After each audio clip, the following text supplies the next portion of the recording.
मुझे लगता है ये जो लोग भी करते हैं वो गंदी राजनीति है और ऐसा कहीं भी नहीं होना चाहिए। देश के किसी भी हिस्से में नहीं होना चाहिए।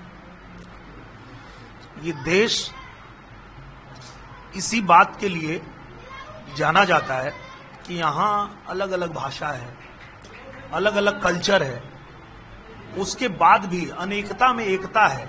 यही तो हमारे देश का कल्चर है और यही इसकी खूबी है, खासियत है। तो मुझे लगता है कि इस तरह की जो लोग भी गंदी राजनीति करते हैं उनको नहीं करना चाहिए, उनको संभल जाना चाहिए, क्योंकि ये तोड़ने की राजनीति है। आप राजनीति करिए पर जोड़ने की राजनीति करिए, तोड़ने की नहीं।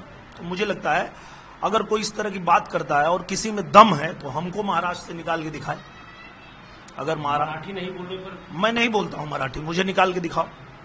मैं किसी भी नेता को खुला चैलेंज देता हूं कि अगर तुम्हारे अंदर दम है तो मैं मराठी नहीं बोलता हूं, महाराष्ट्र से निकाल के दिखाओ मुझे, रहता हूं वहीं। तो ये गंदी राजनीति नहीं करनी चाहिए, मेरा ये कहना है। नीतीश राणे ने कहा है कि सिर्फ हिंदुओं को टारगेट किया जा रहा है, गरीब हिंदुओं को, किसी मुसलमान को टारगेट नहीं किया जा रहा है। जैसे आमिर खान हिंदी मैंने कहा ना, इस तरह की ना गंदी राजनीति नहीं होनी चाहिए।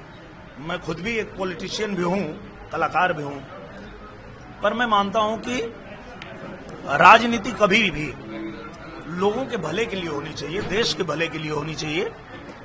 इस तरह की गंदी राजनीति नहीं महाराष्ट्र कहीं भी ये कंपल्सरी होना चाहिए। बिल्कुल नहीं, बिल्कुल नहीं। देखिए, अगर किसी की क्षमता है कि वो 1, 2, 3, 4, 5 भाषा सीख सकता है तो सीखे, क्योंकि मराठी बहुत अच्छी भाषा है, बहुत प्यारी भाषा है, भोजपुरी जैसे प्यारी भाषा है, गुजराती है, मराठी है, तेलुगु है, तमिल है, कन्नड़ है, सारी भाषाएं बहुत, सबकी अपनी खूबसूरती है। तो वो सबको सीखना चाहिए अगर क्षमता है तो, पर नहीं अगर सीख सकते तो कोई जरूरी नहीं, किसी को जबरी नहीं करना चाहिए।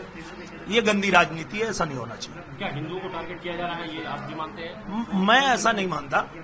ये किसी को भी, किसी टोपी वाले को नहीं कहते कि आप मराठी बोलो। नहीं, ऐसी बात नहीं है। जो गंदी राजनीति करते हैं वो किसी के नहीं होते, चाहे हिंदू हो चाहे मुसलमान हो।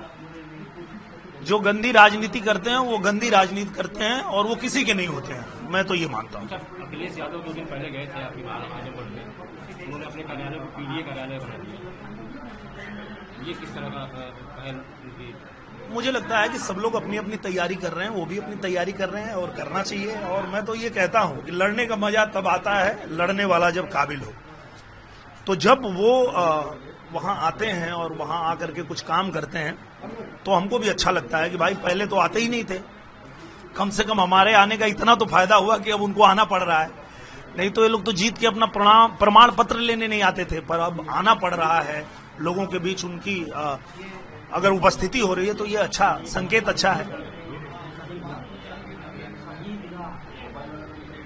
शाही ईदगाह कुछ मामले को मथुरा में था, उसे आज हाईकोर्ट ने खारिज कर दिया कि ये विवादित ढांचा नहीं है।